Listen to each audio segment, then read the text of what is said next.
Bonjour à tous, rebonjour à ceux qui étaient parmi nous ce matin. Bienvenue à cet atelier du mois de la création d'entreprise et reprise d'entreprise 2021, 18e édition de ce mois, événement donc annuel que nous organisons donc avec notre partenaire Chambre de commerce Amiens Picardie Hauts-de-France et donc notre association Initiative Somme France Active Picardie. Nous avons donc la possibilité d'organiser cet événement grâce à un cofinancement de l'Ordre des experts comptables, du Crédit agricole et de la Caisse d'épargne, donc sans qui nous ne pourrions pas donc vous apporter toutes ces informations et tous ces partages de compétences et de conseils. Nous avons également le soutien des territoires, Conseil régional Hauts-de-France et de l'ensemble des comités de communes et des communautés d'agglomération du département de la Somme que nous remercions par leur soutien puisqu'ils accueillent également des porteurs de projets sur les territoires qui peuvent assister aussi donc à ces visioconférences. Donc nous avançons dans le mois, nous avons beaucoup travaillé autour de la construction du plan d'affaires, mais aujourd'hui une thématique, je dirais, essentielle et je dirais dans l'air du temps qu'il faut absolument, je dirais, entendre et prendre en compte dans la mise en œuvre de vos projets.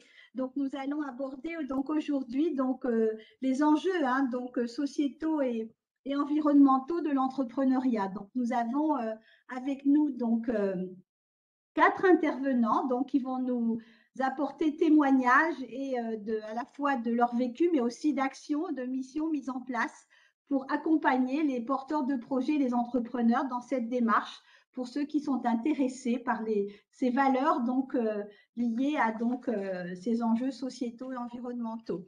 Donc, comme on est nombreux, je ne vais pas mobiliser la parole. Alors, comme d'habitude, je vous invite à poser vos questions au fur et à mesure. Élodie va les synthétiser et nous pourrons donc les poser à nos intervenants à la fin de l'atelier. Nous serons ensemble à peu près 1 h 15. Et donc, je vais très vite passer la parole à notre entrepreneur, témoin de ce jour, donc, qui est donc Victor Legrain. Donc, Victor Legrain est cofondateur d'une entreprise qui s'appelle Les Trois Tricoteurs, donc implantée sur Roubaix. Donc, je vous laisse la parole donc, pour nous présenter donc, qui vous êtes, votre parcours et ce qui vous a donné envie d'entreprendre et pourquoi avez-vous eu envie aussi de rejoindre ces valeurs qui vous tiennent à cœur. Oui, merci Dominique. Bonjour à tous. Du coup, oui, je m'appelle Victor Legrain. Je suis là des trois fondateurs de la société Les Trois Tricoteurs. Donc, les Trois Tricoteurs parce on est trois ingénieurs textiles qui ont démarré du coup cette aventure il y a maintenant 2 ans et demi. On a ouvert nos locaux en juillet dernier et du coup, on a jeté s'est jeté dans le grand bain. Et du coup, dans toute cette aventure, on a été aidé par plein de gens, dont Rêve 3, dont France Active et aussi Initiative. Et donc, j'ai commencé par le début. Je vais vous expliquer un peu ce projet, qui est un projet un peu particulier, qui est même inédit, où on a voulu allier notre passion, qui est le textile, avec un lieu ouvert au public où on peut venir boire un verre, une boisson locale. Je vous laisse deviner laquelle à Roubaix. Et donc, les trois tricoteurs, ça part tout d'abord de problématiques euh, environnementales ou sociétales qu'on connaît tous dans le textile. Donc, le textile, c'est le deuxième plus gros pollueur au monde. Je crois même que 20% des déchets qui existent dans le monde sont des déchets textiles. Et donc, il y a ces problématiques du coup de pollution. Il y a aussi la main-d'œuvre, donc les conditions de fabrication en Asie particulièrement qui peuvent être très difficiles. Il y a ces histoires d'obsolescence programmée avec les marques qui baissent encore et toujours leur prix, mais donc on garde moins longtemps les vêtements et puis ça fait un peu une boucle infernale avec les conditions de travail et la pollution. Et puis enfin, finalement, une des problématiques qui nous concerne le plus, nous, en France, c'est bah, si aujourd'hui j'ai envie d'acheter un pull made in France, je vais devoir débourser une certaine somme, à peu près 150, 160 euros. Et donc, on regrettait que ce ne soit pas accessible finalement à tout le monde parce que tout le monde n'est pas capable de mettre ce prix dans un pull éco-responsable et est donc obligé de se rabattre sur des prix faits des pulls faits dans des conditions plus difficiles. Et puis aussi l'expérience finalement du consommateur dans les magasins où on le voit tous, les centres-villes se vident petit à petit de leurs magasins. Les gens préfèrent aller sur le web. Il y a plus vraiment enfin, il y a moins d'intérêt qu'avant à aller en magasin. Euh, c'est devenu moins un endroit de sociabilisation comme ça a pu l'être avant.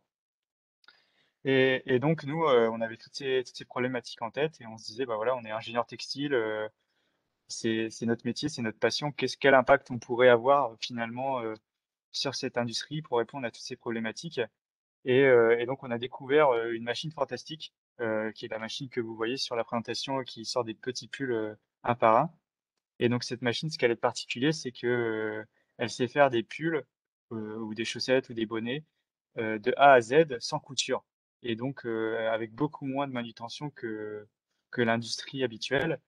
Et donc, ce qui fait que ces machines, finalement, elles ont un coût du pull qui est beaucoup plus bas. Et en plus de ça, bah, qu'on les mette en Asie, en Amérique, en Afrique ou à Roubaix, et bah, c'est le même prix parce que c'est vraiment la machine qui s'occupe de tout. Et donc, nous, on s'est dit, bah, autant la mettre à Roubaix, autant la mettre en France pour pouvoir, bah, du coup, euh, produire de façon éthique parce qu'on a quand même des lois en France qui nous donnent la chance de travailler dans des assez bonnes conditions. Et donc aussi, bah, qui nous permettent aussi de travailler directement sur la durabilité, d'exercer notre métier d'ingénieur en direct dans l'usine, de relocaliser, de produire vraiment à la pièce, de ne pas générer de déchets. Et puis enfin finalement d'apporter vraiment un produit avec de haute valeur, mais à un prix plus accessible. Donc nous, notre objectif, c'est ce qu'on fait aujourd'hui. On vend nos pulls en Mérinos d'Italie à peu près 85 euros. Donc c'est deux fois moins que le Made in France habituel. Et on pense que si le projet se développe, on pourra aller encore plus loin. Et du coup, on a cette machine fantastique qui est hyper récente, qui est la Ferrari du tricotage. Et on s'est dit, ce serait dommage qu'on la mette dans un hangar un peu caché, à l'écart, comme l'industrie a l'habitude de faire de façon assez secrète. Et que c'était aussi l'occasion, bah, en ouvrant cette société, de la rendre accessible au grand public. Et voilà, qu'est-ce qu'on pourrait faire? On s'est dit, pendant qu'un pull se tricote, et ben, on pourrait boire un verre. Et donc, on a décidé d'ouvrir juste à côté, dans le même lieu, euh, à travers une verrière que vous voyez juste derrière moi, du coup, un bar, on peut appeler ça comme ça. Et du coup, aujourd'hui, on a des gens qui viennent nous voir depuis juillet, qui designent leurs chaussettes ou leurs pulls de A à Z avec les propositions qu'on a préparées et qui, pendant que ça se tricote sur nos machines devant leurs yeux, dégustent une boisson de la région, comme une bière Hub qui est brassée à 800 mètres d'ici. Du coup, le but, c'est que ça permet aussi de travailler avec l'économie locale du projet, où on a tous nos fournisseurs pour la partie bar qui sont à moins de 15 minutes en voiture de chez nous. Et on achète notre fil à Tourcoing, donc c'est la ville d'à côté. Et le but, du coup, c'est de vraiment d'acheter au plus proche de nous pour vraiment faire participer l'économie locale. Et puis en même temps, de prendre des produits de qualité, des produits biologiques quand c'est possible, pour du coup avoir vraiment une démarche jusqu'au boutiste. Et donc les clés du projet, je vous les ai mis sur la présentation. Du coup, on a ouvert en juillet 2021, donc c'est encore tout neuf. C'est un projet où il a fallu 500 000 euros d'investissement, même un peu plus. Donc c'est pour ça on pouvait pas y arriver tout seul, surtout des jeunes comme nous qui avons juste des rêves et des idées. Et donc qu'on s'est fait accompagner par F3, qu'on s'est fait accompagner par un incubateur évident, que nos prêts sont garantis du coup, par France Active et BPI. On a fait partie du plan de relance France Relance. Et on a eu un prix aussi avec ILMN, donc c'est Initiative France. Et donc le but aujourd'hui, c'est d'arriver à faire 14 000 pulls et 22 000 paires de chaussettes par an, ce qui est beaucoup et en même temps une goutte d'eau dans le textile. Et donc le but du projet, c'est vraiment de pas s'arrêter là et que si le bar marche, et pour l'instant ça marche très bien, donc on est très content, c'est d'ouvrir dans chaque centre-ville de France un bar à tricoter, si on peut appeler ça comme ça, et peut-être même une usine à Roubaix ou dans une autre ville pour vraiment reproduire en France. Et, euh, et donc, on a cette partie bar finalement qui est toute petite dans notre chiffre d'affaires, mais qui a pris énormément d'importance parce qu'on s'est rendu compte que du coup, c'était aussi l'occasion de se reconnecter avec les gens du quartier, les gens de passage qui vont au musée de la piscine à Roubaix ou qui ont des rendez-vous dans des entreprises aux alentours et qui s'arrêtent chez nous, où on peut prendre le temps de discuter avec eux, de les connaître, de leur présenter le projet. il y a vraiment un aspect pédagogique, un aspect de partage. C'est pas seulement un bar où on vient boire un verre, c'est un bar où on fait des rencontres. C'est un peu le bar que nous, en tout cas, on rêvait, que l'image qu'on pourrait avoir peut-être d'un bar, c'est ça. Et donc, c'est aussi pour ça qu'on voulait que le côté éthique aille jusqu'au bout et que on a coché à la création pour être une entreprise de l'ESS, donc de l'économie sociale et solidaire, avec comme objectif d'avoir un agrément ESUS. Hop. Et donc, le résumé du coup de notre projet sur l'aspect économique et de nos valeurs. Aujourd'hui, on travaille autant avec des particuliers qu'avec des entreprises, où du coup, on produit à la demande. Donc, ça veut dire que j'ai pas de stock. Il faut savoir que le stock, c'est très cher pour une entreprise, et du coup, on s'est libéré un peu de cette partie. Et donc, on produit uniquement ce qu'on nous a acheté. Et du coup, il faut savoir qu'aujourd'hui, une marque de prêt-à-porter, elle va jeter entre 10 à 20% de son stock à la fin de la saison. Du coup, c'est un énorme gain, pas uniquement économique, mais aussi écologique. On est zéro déchet. Un produit textile, c'est pareil, c'est entre 20 et 30% de déchets à la fabrication. Nous, on est à moins de 1% parce qu'on passe directement du fil au produit fini. Des matières naturelles et biologiques pour éviter les microplastiques dans les océans, etc. Des prix accessibles. Je vous ai parlé du pull à 85 euros, mais on a aussi des chaussettes en coton égyptien où le premier prix est à 6 euros. Donc le but, c'est que vraiment que chacun puisse se dire, je peux être capable en fait d'acheter des produits responsables, mais aussi qui leur ressemblent parce qu'ils les auront personnalisés. Après, bah, c'est complètement transparent, hein. Vous voyez, juste derrière moi, je sais pas si on voit la caméra sur la présentation, mais j'ai les machines. Juste à côté, j'ai une verrière et derrière là, j'ai mon débit boisson avec mes clients qui me voient faire ma présentation d'ailleurs. Des produits locaux. Donc, on se fournit uniquement dans les magasins qui sont autour de nous, les brasseurs, etc., pour essayer aussi de recréer une vie de quartier avec des commerçants qui se connaissent et qui travaillent ensemble. Et enfin, pour le côté éthique, c'était hyper important pour nous parce qu'on a travaillé dans des entreprises de grande distribution juste avant et il y avait pas mal de choses qui nous gênaient. En tout cas, je pense de plus en plus des gens de notre génération sont gênés par ça. C'est la répartition finalement des gains de l'entreprise entre les salariés, le patron, etc. Et donc nous, on a décidé de plafonner nos salaires. Ça faisait partie de toute façon de l'économie sociale et solidaire pour avoir l'agrément ESUS. Et donc nos salaires sont plafonnés et si un jour on voudra augmenter ce plafond, il faudra qu'on augmente tous nos salariés.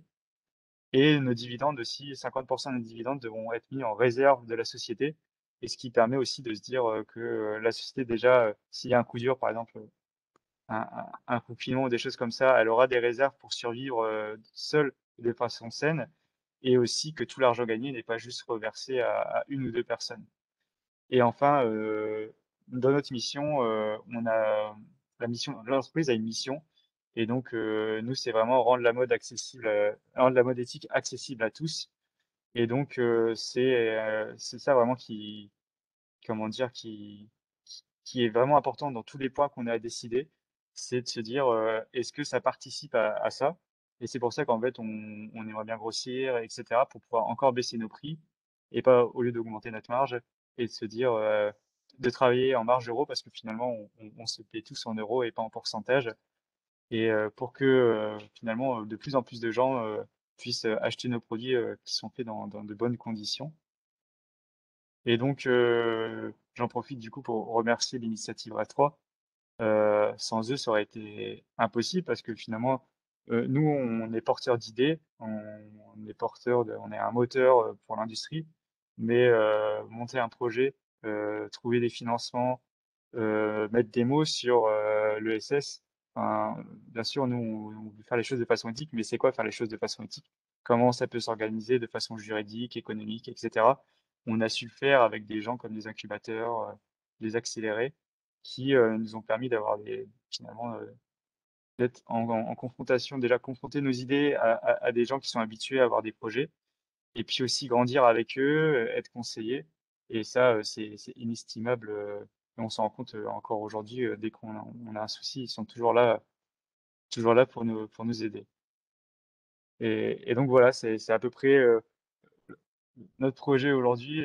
C'est aussi pour ça qu'on aime participer à ce genre de présentation parce qu'aujourd'hui, l'entreprise se porte très bien. On va commencer à se payer. On a prévu d'embaucher une à deux personnes avant la fin du mois, plus des apprentis. Et donc, ça prouve que finalement, on peut créer aujourd'hui une entreprise dans l'industrie qui suit une éthique finalement assez rigoureuse et avoir une très bonne situation économique. Et que, enfin, voilà, les deux sont possibles. L'éthique, l'éco-responsabilité et, et gagner des sous, si je peux m'exprimer ainsi.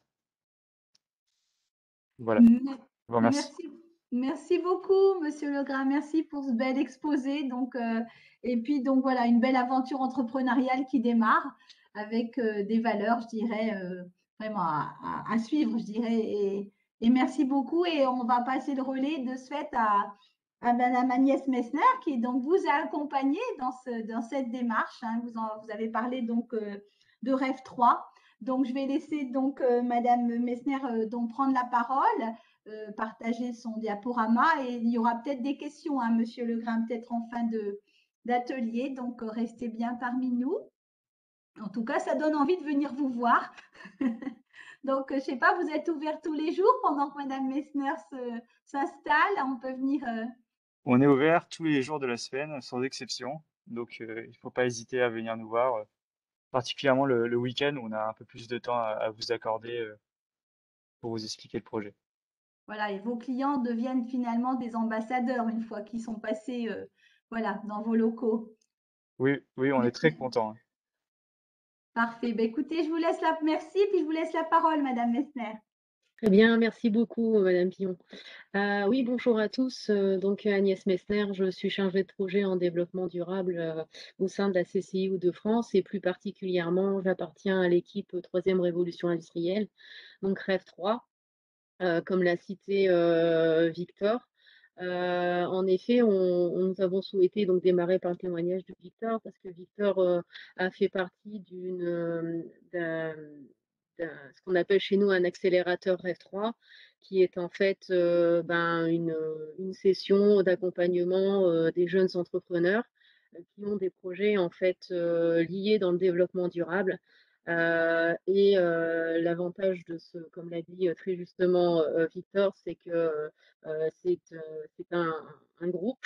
Les accélérateurs, ce sont des groupes, ce sont tous des jeunes entrepreneurs qui souhaitent se lancer dans la vie active et qui ont tous cette envie de partager d'idées et de convertir cette idée en projet concret. Et du coup, nous les accompagnons par le biais des accélérateurs sur découvrir, comme il l'a dit très justement, un petit peu toutes les composantes de la mise en œuvre d'une entreprise. Mais plus particulièrement vraiment axé sur le développement durable et en l'occurrence forcément sur toute la partie responsabilité sociétale de l'entreprise. Et ce qui est intéressant chez des jeunes entrepreneurs, c'est quand il y a cette prise de conscience immédiatement dès l'idée de se retrouver en fait dans une communauté, dans un souhait de développer localement sur des filières qui leur tiennent à cœur, qui sont issues de leur apprentissage à l'école et qui se souhaitent se développer vraiment dans leur région et plus particulièrement même leur ville avec de l'ancrage territorial. La volonté aussi de Rêve 3, c'est de permettre à toute entreprise entrepreneuriale d'avoir soit d'éveiller à la conscience RSE, soit comme dans le cas de Victor, d'avoir déjà cette conscience RSE et puis de les faire grandir autour de cette conscience pour que justement ils puissent développer, comme il l'a dit, toute la partie développement local, mais aussi dans un environnement sain, prendre conscience en effet de son impact sur l'environnement, sur la planète, mais aussi dans des loyautés, dans des pratiques loyales, dans de l'éthique. Et du coup, notre accompagnement au niveau de Rêve 3, c'est de les éveiller sur tous les piliers en fait de la RSE que vous voyez ici sur cette slide. C'est pour ça que j'ai mis des petits trois tricoteurs un petit peu partout parce qu'en fait, dans la sphère de la RSE, Victor et son équipe sont vraiment sur tous les piliers de la RSE. Donc, certaines entreprises commencent par exemple de travailler proprement sur l'environnement, un seul pilier, puis ensuite développent. En fait, l'exemple des trois tricoteurs, c'est qu'ils ont tout de suite réussi à prendre conscience qu'en fait, la RSE, c'était du global, qu'il fallait une organisation en place structurée et qu'il fallait qu'ils interviennent sur toutes les sphères de la RSE. Ils l'ont fait très simplement, très justement, en prenant vraiment conscience de où est-ce qu'ils sont, comment ils veulent mener leur projet et en allant faire attention aussi à leurs matières premières. Et c'est tout ce lien entre toutes ces interrogations qui fait que les trois tricoteurs aujourd'hui sont des entreprises éco-responsables dans une démarche RSE vraiment ancrée dans la troisième révolution industrielle. Alors, au niveau de la chambre de commerce, on accompagne sur de toutes ces thématiques-là avec différentes, j'oserais dire, ici, vous les aurez qui apparaître au fur et à mesure.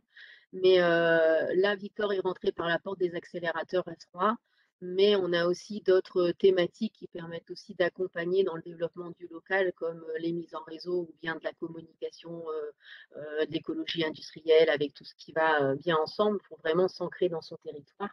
On a une solution aussi sur les aider au niveau des jeunes entrepreneurs à organiser leur entreprise avec déterminer la stratégie de l'entreprise et puis avec l'axe financement qui est très important. Victor a accès aussi dessus. Sans financement, au final, l'idée ne se concrétise pas en projet réel et concret. Donc, on a toute l'équipe de financement qui peut venir apporter de l'aide en ce sens. Au sein de l'organisation. Vous avez toute la partie aussi environnement, où vous avez tout ce qui peut être ici donc des mots-clés d'accompagnement environnemental. On va aller chercher ici, Victor a dit, l'industrie textile est une industrie qui est très polluante, donc avec énormément de déchets, et donc eux, ils ont réussi à basculer sur le zéro déchet. Donc c'est vraiment une orientation environnementale très forte. Ensuite, vous avez aussi un des piliers qui est la loyauté des pratiques, et derrière, il y a l'éthique et la relation avec les fournisseurs. C'est très important, avoir une relation, on va dire, saine avec ses fournisseurs, de pratiquer des prix justes, de pouvoir s'assurer que les fournisseurs ont aussi des pratiques éthiques chez eux, que leur matière première a vraiment quelque chose de, je voudrais dire, de sain et de propre. Donc ça, c'est des parties aussi qui sont très importantes dans, dans la RSE. C'est vraiment l'orientation vers le fournisseur, et ensuite, bien évidemment, l'orientation vers le consommateur. Parce qu'au final, si aujourd'hui les trois tricoteurs sont une entreprise à mission, c'est parce qu'elles ont voulu faire bouger les lignes, et les lignes, elles se sont bougées parce qu'ils ont été attentifs en fait aux avis des consommateurs. Et donc du coup, l'orientation vers le consommateur permet aussi de réajuster au fur et à mesure le marché. Demain, c'est Noël, donc forcément à Noël, les petits cadeaux, ils y sont. Il y aura les tricots, c'est une chose, mais peut-être qu'il y a des nouveaux produits qui vont arriver, comme les bonnets, parce que c'est Noël, parce que c'est la période hivernale, donc ça évolue aussi avec les saisons, ça évoluera demain avec le marché aussi, comment le marché va évoluer. Donc il y a tout cet œil aussi attentif sur la partie consommateur. Et puis bien évidemment, il vous a dit aussi que demain, il prévoit d'embaucher des salariés. Donc vous avez toute la partie aussi relations, conditions de travail et droits de l'homme qui rentre en fait dans une démarche RSE, où là aussi on peut accompagner l'entreprise dans ces domaines-là, avec la gestion des ressources humaines, avec les accompagnements réglementaires aussi sur la partie conditions de travail, parce qu'en France c'est quand même très réglementé, avec de l'accompagnement sur le bien-être au travail, avec d'aller mettre en place des systèmes d'organisation aussi pour éventuellement s'ouvrir encore d'autres parts de marché. Donc voilà, au niveau de la Chambre de commerce et d'industrie, on est capable d'apporter une offre, une solution complète, j'oserais dire, à toute entreprise ou tout entrepreneur qui souhaite se lancer sur le marché, et surtout d'éveiller les consciences, si ce n'est pas déjà le cas, sur toute la partie entreprise à mission éco-responsable. Le dernier, en fait, la manière dont on fonctionne, c'est ce slide-là, je vous l'ai mis uniquement pour que vous ayez un petit peu l'équipe qui est représentée. Alors, vous avez notre petite trombine ici au milieu. Donc ça, c'est moi, ma collègue, nous sommes deux. Peut-être bientôt trois sur la partie Somme, Somme-Oise, Picardie. On est en train de recruter activement un troisième collaborateur sur le pilotage de la démarche RSE-RSO, parce qu'en effet, vous l'avez vu, c'est grandissant. Et là, on a besoin en fait de pilotes sur des démarches d'entreprise, parce qu'aujourd'hui, notre solution, c'est vraiment un projet d'entreprise, d'accompagnement projet RSE. Et donc, on a besoin d'aller chercher tous les collègues de la Chambre de commerce qui sont spécialistes dans différents domaines, voilà, qui graviteront autour de nous dans les différents territoires pour proposer justement une solution complète sur tous les différents axes de la RSE. Et puis, bien évidemment, pour le développement du business. Donc, on a souhaité aujourd'hui vous faire parvenir aussi tout ce slide avec les coordonnées des gens que vous pouvez aller chercher en direct. Vous pouvez nous appeler en direct, un petit message, un petit mail, on vous rappellera sur les différents axes que vous pouvez vraiment développer ou aller chercher. Donc on fait pas on fait de la RSE au niveau de REF3, c'est la partie, j'oserais dire, sociale de l'action REF3. REF3 à la base a été instauré pour l'innovation technologique, mais de toute façon on ne fait pas de l'innovation technologique sans l'humain. Et on sait très bien que le cœur d'une entreprise, c'est bien l'humain. Si on peut le faire dans son ancrage territorial, c'est encore mieux. Voilà, si vous avez des questions, n'hésitez pas. Merci beaucoup, Madame Messner, de cette présentation complète. En tout cas, donc RSO veut dire donc. Alors RSE, c'est pour les entreprises et RSO, c'est pour les organisations. C'est-à-dire que ça peut aussi s'adresser aux collectivités, bien évidemment, voilà, qui peuvent mettre en place ce même système. Les piliers sont identiques, les démarches d'accompagnement sont identiques. Il y a quelques petits ajustements à faire en termes de vocabulaire et de sémantique pour les organisations, mais c'est exactement la même chose en fait. La démarche est identique. D'accord. Merci beaucoup. Merci beaucoup de votre présentation complète et de montrer que voilà, on peut être accompagné et de surtout ne pas rester seul dès que voilà, on s'intéresse à cette démarche de savoir rejoindre les réseaux et les acteurs du territoire. Donc je vais passer donc maintenant la parole à Laurie Labelle de la Chambre d'agriculture qui va donc prendre la parole pour nous présenter également ce que mène comme action, comme la Chambre d'agriculture par rapport à ces thématiques. Donc Laurie, vous êtes donc responsable de l'équipe installation transmission à la Chambre d'agriculture. Donc je vous laisse donc présenter donc comment à la Chambre d'agriculture vous avez voilà, vous vous positionnez, ce que vous proposez donc à vos ressortissants qui sont intéressés par ces valeurs et ces enjeux. Donc, bonjour à tous. Comme vous l'avez dit, Laurie Labelle, responsable du service installation transmission à la Chambre d'agriculture de la Somme. Donc, je suis là notamment dans le cadre du PAIT, le point accueil installation transmission. Donc, c'est animé par les chambres d'agriculture de la région Hauts-de-France. Et donc, notre objectif, c'est d'accompagner l'ensemble des porteurs de projets dans le milieu agricole et aussi, avec une particularité, d'axer sur la transmission pour favoriser l'anticipation et la préparation des départs en retraite et de mettre en lien les cédants et les repreneurs.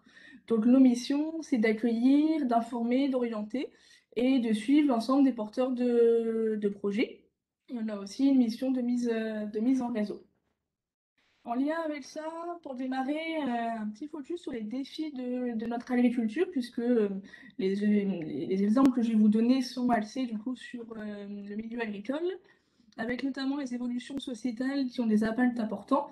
On voit un intérêt croissant pour l'environnement et la biodiversité, des exigences de plus en plus marquées sur les pratiques agricoles et une demande accrue de produits de qualité et de proximité.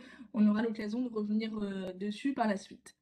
On observe également une baisse du nombre d'exploitations avec 2 tiers des départs remplacés uniquement Et donc, plus de la moitié des exploitants qui vont partir en retraite sur les prochaines années. Un manque de main-d'œuvre et un recrutement de plus en plus difficile est également constaté, avec un tiers des exploitants qui peinent à remplacer, et des problématiques environnementales et climatiques qui sont de plus en plus fortes, bien entendu, avec des conflits sur l'usage des ressources en eau, sur l'eau notamment, et puis le changement climatique qui impacte fortement toute la filière. On a aussi une érosion de la valeur ajoutée au niveau du milieu agricole et l'artificialisation des terres. Au niveau des attentes sociétales et politiques,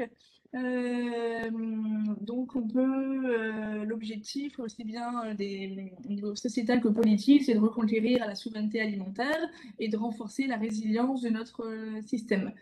Ce qui a été vu récemment, notamment avec les crises sanitaires, celles qu'on rencontre, c'est-à-dire qu'on vient de rencontrer, on n'est pas tout à fait sorti malheureusement, c'est que les consommateurs sont de plus en plus suspicieux de ce qu'ils mangent et se posent beaucoup de questions.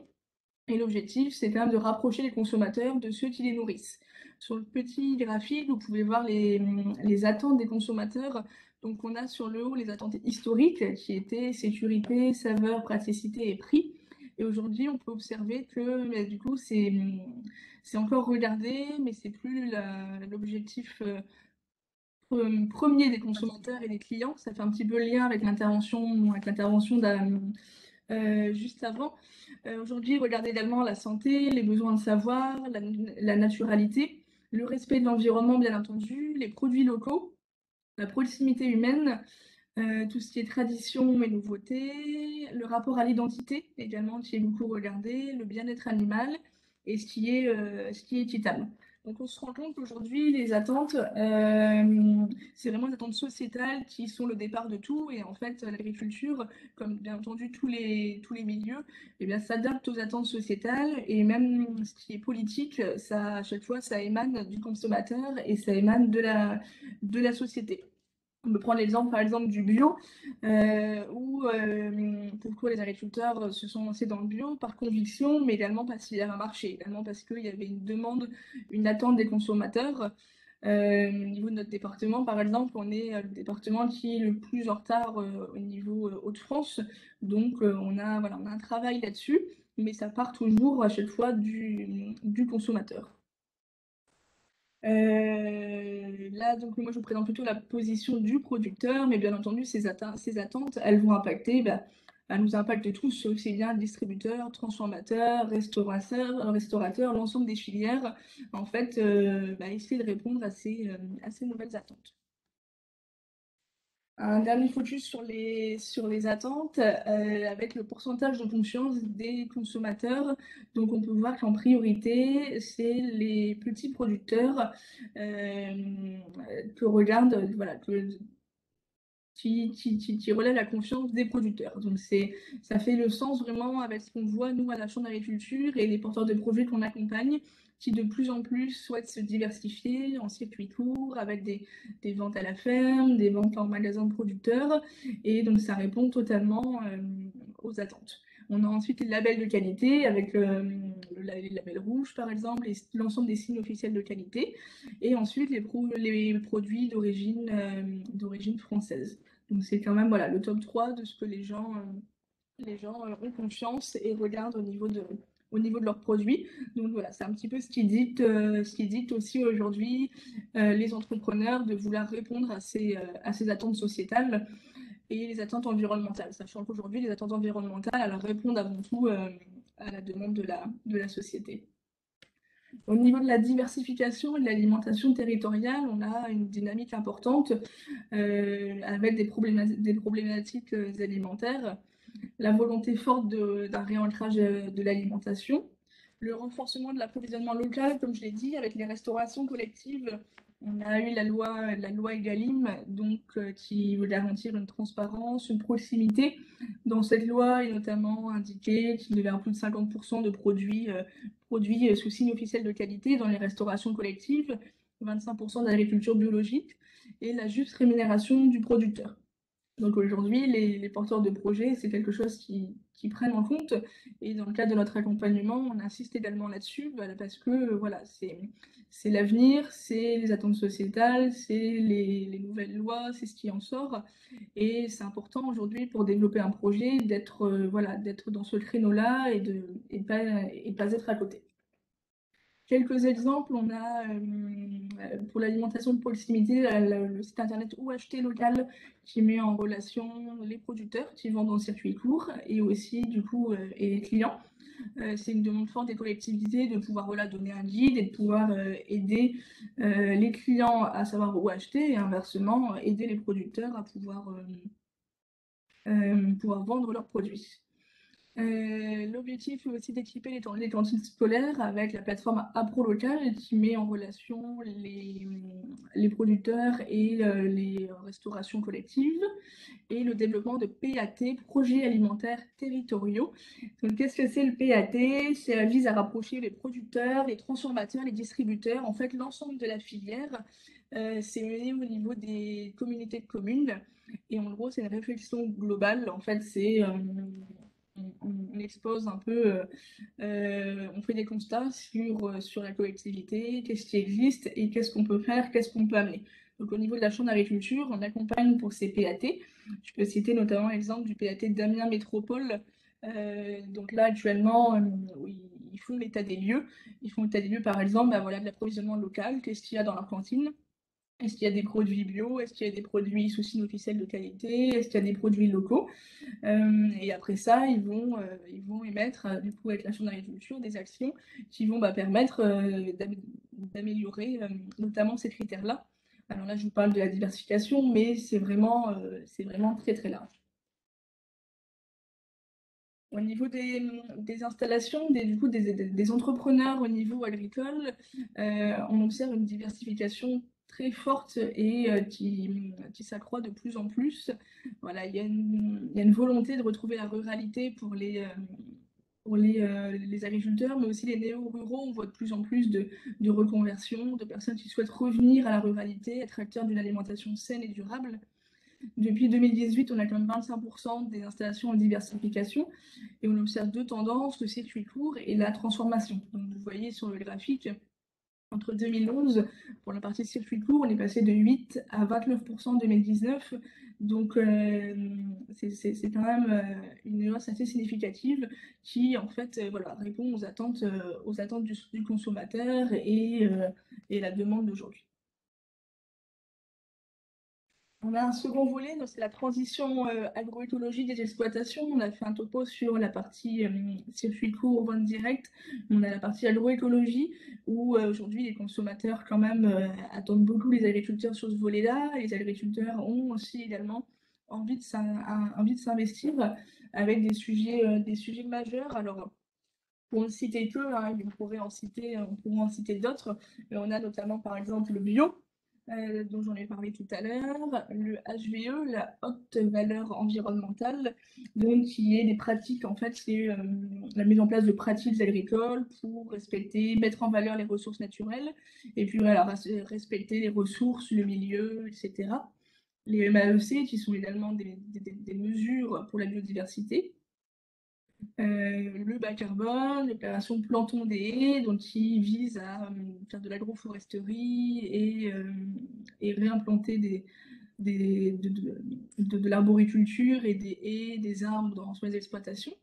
Et puis le sujet des nouvelles technologies où les agriculteurs s'adaptent aussi à ce sujet-là. Voilà, c'est un sujet qui permet de réduire les intrants et puis également de gagner en efficacité.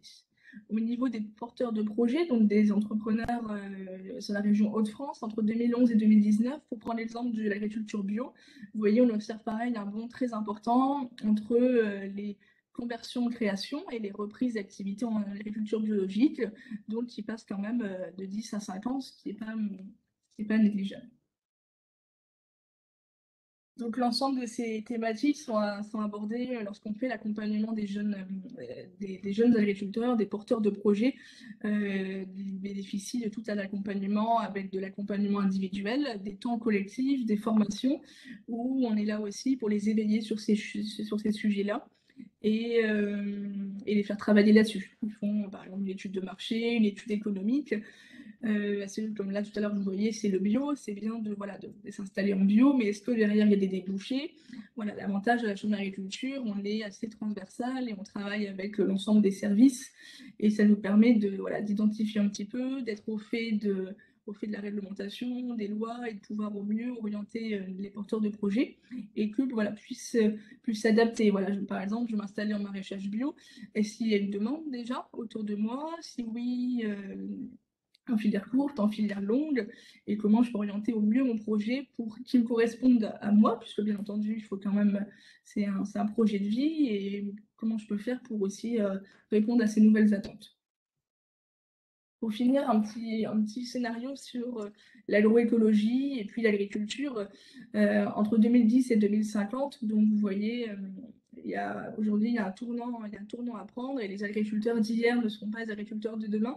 Et les nouveaux porteurs de projets doivent prendre ça en compte avec une baisse, par exemple, de la consommation de protéines animales, une hausse de protéines végétales, et ensuite, l'agriculture agroécologique et puis l'autonomie alimentaire. Je ne vais pas tout détailler, c'est assez complet, mais au moins ça vous donne déjà un bon aperçu. J'ai fait à peu près le tour. Je vais laisser si vous avez des questions. Voilà. Eh bien, merci beaucoup, donc, Laurie, de cette présentation. En tout cas, ce qu'on constate, c'est qu'il y a bien une corrélation, hein. Je ne sais pas ce qu'en pense Madame Messner, si vous voulez peut-être rebondir avant qu'on passe sur ces propos, parce qu'il y a vraiment une corrélation avec le monde de l'industrie et du commerce. Totalement, la démarche et la méthodologie d'action sont, il y a énormément de similitudes. Et c'est vrai que nous, parfois, on a des personnes qui ont la double immatriculation, chambre d'agriculture, chambre de commerce. Et quand on sait qu'on n'est pas expert du tout dans ce domaine-là, et du coup, quand on étudie un peu les projets, souvent, quand on voit qu'il y a une problématique de terres agricoles ou des choses comme ça, on réoriente immédiatement vers la chambre d'agriculture parce que alors en effet, les thématiques responsables dans les grandes thématiques, ce sont les mêmes, mais après, il y a des particularités, il y a des problématiques qui sont vraiment beaucoup plus adaptées au niveau du milieu agricole. Et donc, forcément, les collègues de la Chambre d'agriculture, ils ont nettement plus de connaissances que nous sur le sujet et permettent mieux d'accompagner les entreprises pour qu'ils soient vraiment dans leur force, en fait, et dans leur projet vraiment adapté sur le terrain et puis sur leur domaine d'expertise. C'est clair, il n'y a pas photo. Les démarches d'accompagnement, en même temps, il n'y a pas 36 solutions, hein. On pratique un peu de la même manière. On est à l'écoute du besoin et puis en fonction, on se remet en question parce que un dossier de l'un n'est pas un dossier identique de l'autre. Donc, il faut toujours qu'on s'ajuste, forcément. Et c'est ce qui est enrichissant et ce qui est très intéressant sur l'accompagnement de porteurs de projets. C'est sûr et certain. C'est sûr, c'est cette transversalité. Alors, je ne sais pas, Victor, que ce propos, moi, j'ai trouvé des similitudes aussi avec votre positionnement. On voit bien qu'il y a une attente des consommateurs aussi bien dans le monde, par rapport aux produits agricoles que par rapport aux produits industriels que vous proposez, hein. Donc, Oui, je pense que de toute façon, aujourd'hui, c'est transversal. Il n'y a pas un milieu qui n'est pas touché par ces problématiques. exactement. Voilà, Et, je crois que tous les milieux sont touchés. et tout le monde doit travailler dans ce sens-là. Et c'est ça qui est aussi hyper chouette, hyper challengeant. Et je pense, je repensais à votre remarque de tout à l'heure par rapport à ces valeurs et à l'ESS. Je pense que parfois le terme ESS fait un peu peur, on ne sait pas trop quoi mettre dedans, alors que je pense que beaucoup plus de gens sont concernés, pourraient le mettre en œuvre, comme disait Madame Messmer, même sur qu'une des valeurs, hein, pour procéder par étapes. Et je pense qu'on ne sait pas trop toujours quoi mettre derrière. Et on pense qu'au milieu associatif, aux coopératives, à l'insertion, alors qu'il y a un tas de TPE et PME qui peuvent être tout à fait concernés et qui ont ces valeurs peut-être, qui les vivent peut-être naturellement, mais sans le savoir, quoi, et qui pourraient aller beaucoup plus loin. Oui, puis les entreprises de l'ESS, j'oserais dire, interviennent doublement en RSE.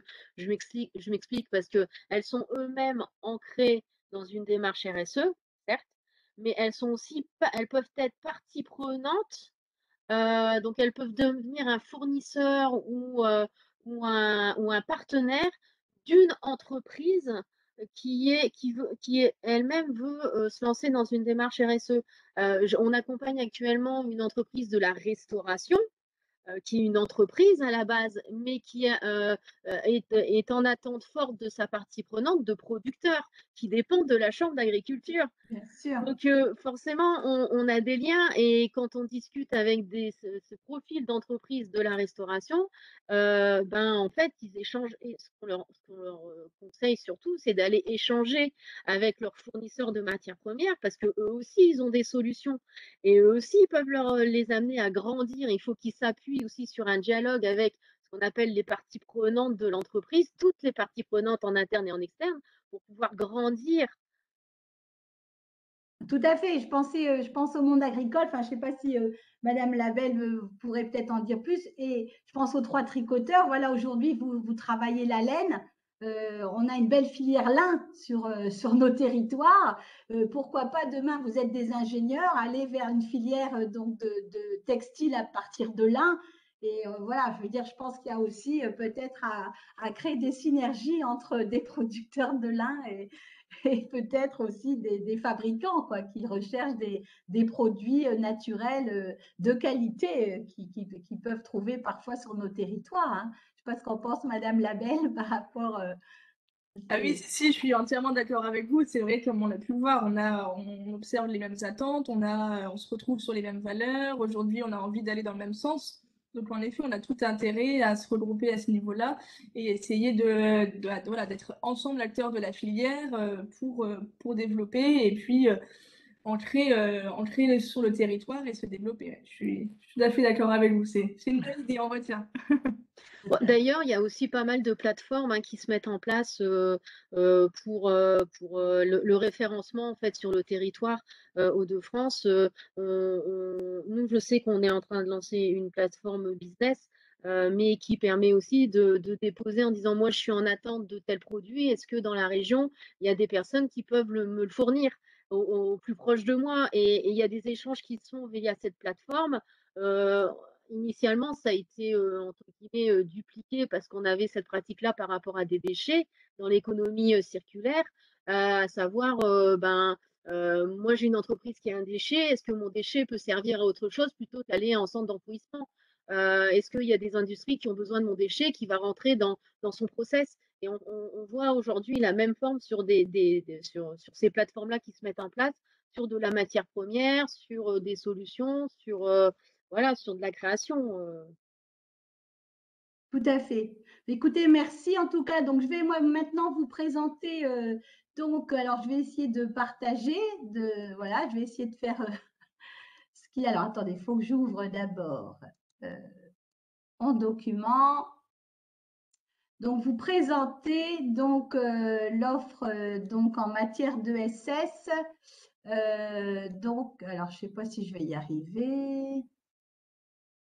Du Conseil régional Hauts-de-France. Donc là, je pense que tu m'as laissé le partage, Elodie.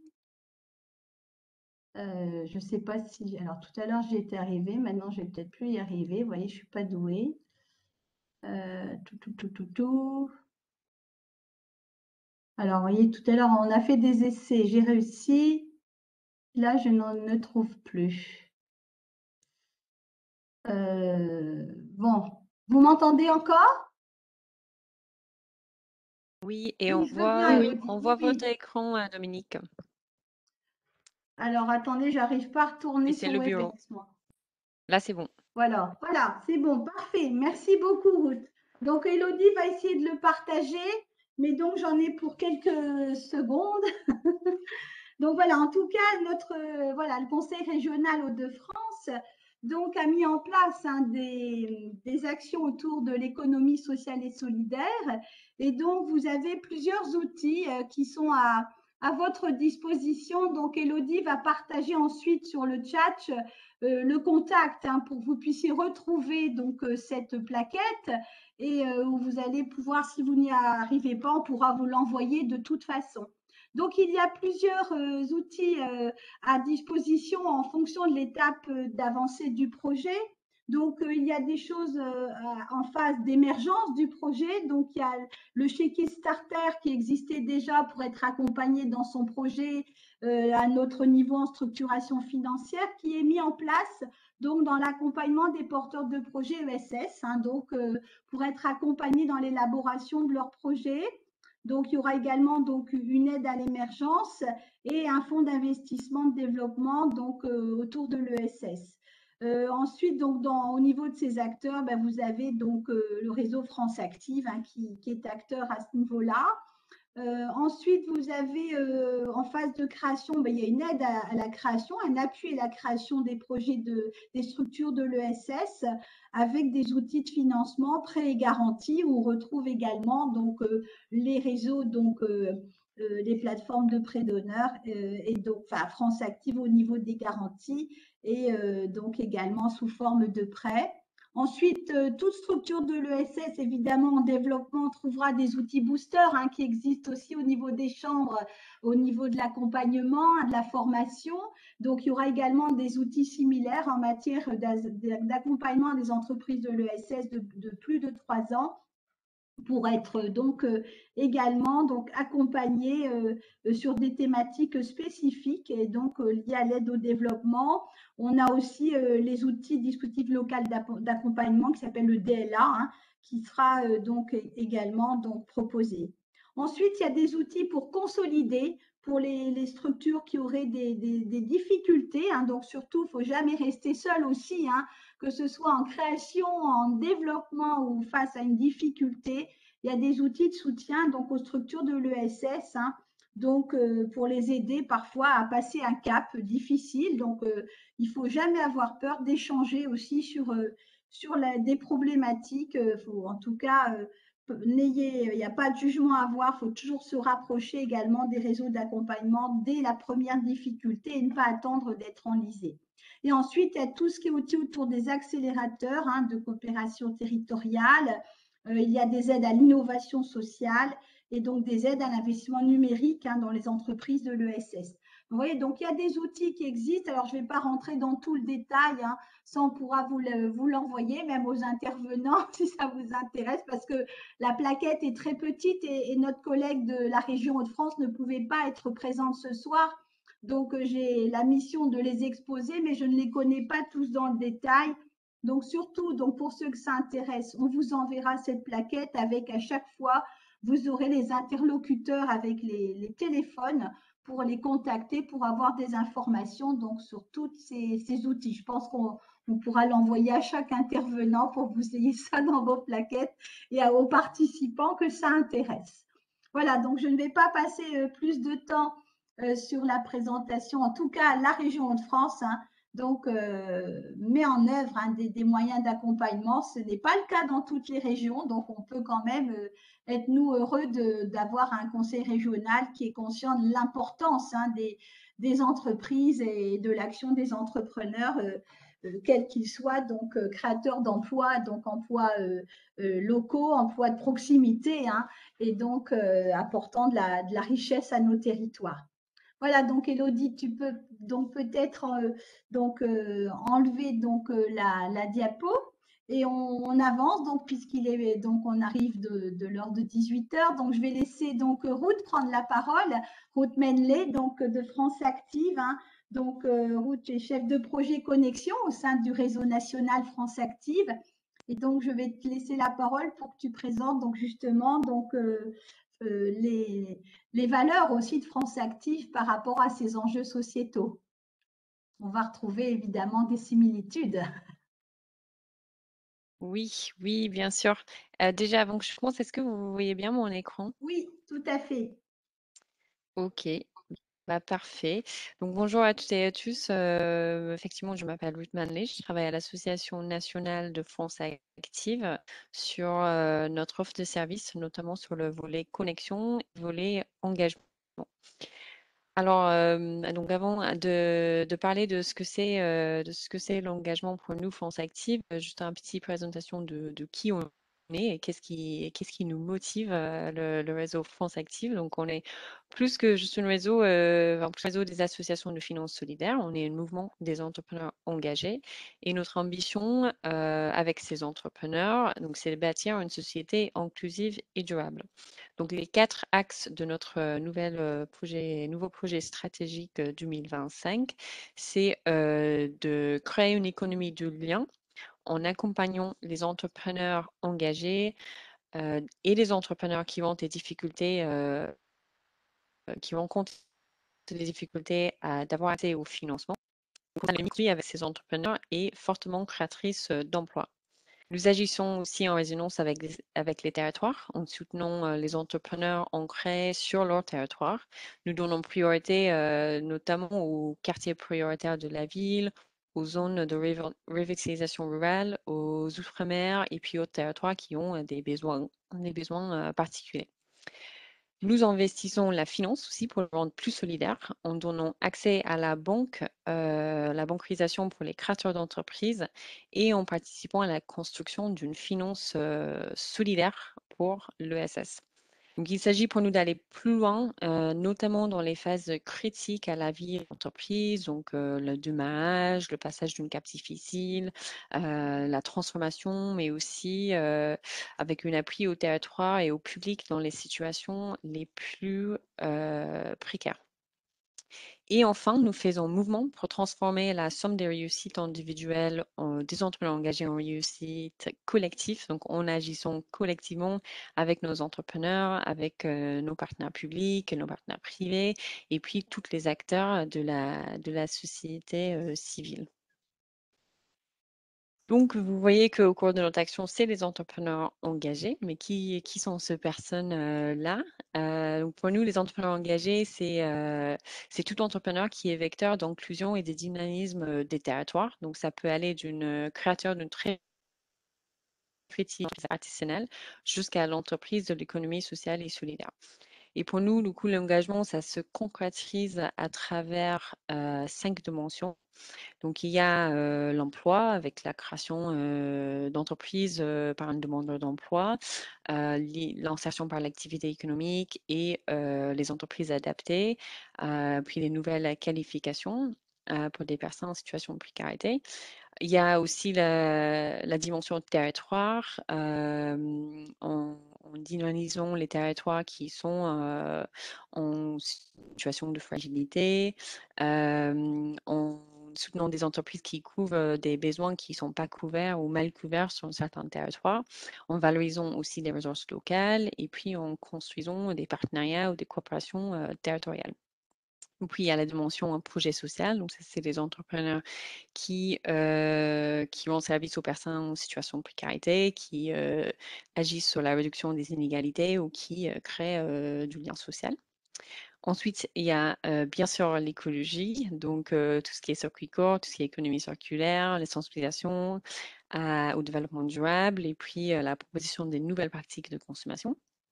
Et puis, enfin, il y a la gouvernance, donc la promotion d'un modèle d'entreprise qui est basé sur la démocratie, qui a un équilibre de politique salariale, qui travaille sur la sensibilisation à l'économie sociale et solidaire, donc une économie alternative, et la co-construction et l'association de leurs parties prenantes dans le projet d'entreprise.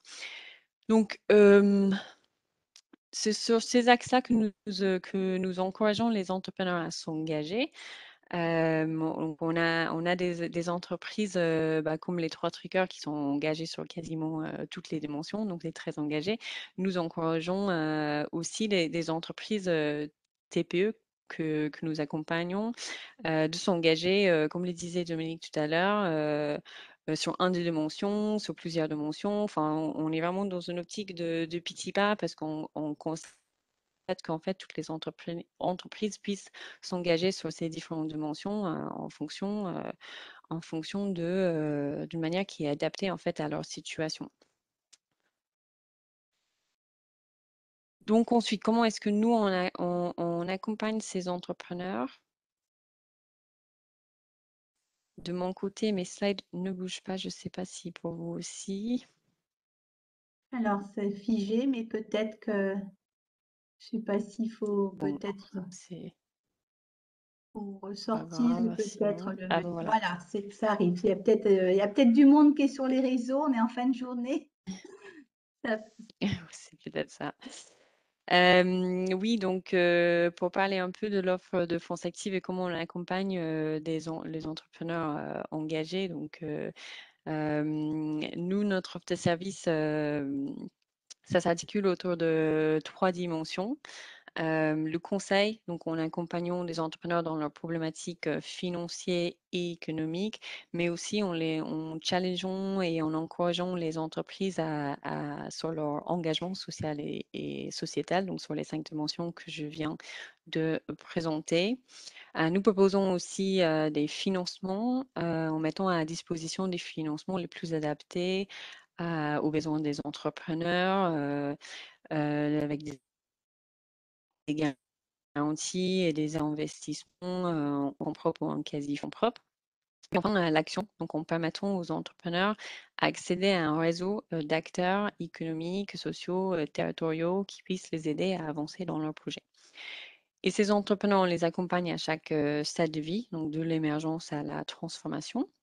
Et puis en cohérence avec la volonté de valoriser et d'encourager l'engagement des entrepreneurs, notre offre de service se renforce avec le niveau d'engagement de l'entrepreneur. Donc, plus un entrepreneur est engagé, plus notre offre s'enrichit, notamment en ayant accès à plus un accompagnement sur plus de stades de vie. Donc, pour des entrepreneurs comme Victoire, ils ont accès à toutes les stades de vie. Et du coup, Victor, il ne faut pas hésiter dans votre phase de changement d'échelle de venir chercher de l'accompagnement de notre part. Voilà, donc voilà pour l'offre de France Active et comment on encourage l'engagement des entreprises. Et Merci beaucoup, Ruth. Merci pour ta présentation. Et donc, voilà, sur ces missions, enfin, ces valeurs également, on est plutôt dans la promotion cette fois des valeurs, hein, des entrepreneurs engagés. Donc, c'est le leitmotiv de France Active. Donc, je ne sais pas, on n'a pas de questions qui sont remontées. Donc, Elodie, je ne pense pas. Alors, attendez, elle est en train d'écrire. Donc, pas de questions. Bon, c'est vrai que c'est peut-être aussi une découverte pour certains. En tout cas, je vous remercie, hein, vraiment, je remercie les intervenants parce que je trouvais que c'était un sujet vraiment que tout le monde devrait voilà, partager et découvrir. Je pense que tout à l'heure, donc, Agnès Mesmer disait donc qu'il faut pouvoir échanger sur ces partages d'expériences. Donc, dans la voilà, Initiative Somme France Active Picardie a lancé cette semaine son réseau, hein, des entrepreneurs engagés ont été présentes. Donc, il y a une page Facebook qui s'appelle donc Connect by France Active Picardie. Connect by France Active Picardie. On démarre, hein, donc où on a donc invité des entrepreneurs que nous avons accompagnés qui étaient dans ces valeurs à rejoindre ce réseau et tout autre entrepreneur, évidemment, qui serait dans ces valeurs. Et c'est également un réseau qui donnera de la visibilité, hein, à ces expériences, comme l'expérience des 3 tricoteurs, à favoriser les connexions, de l'échange de pratiques et effectivement peut-être aussi de mettre en lien, voilà, dans le monde des affaires, des entrepreneurs qui peuvent travailler ensemble, hein.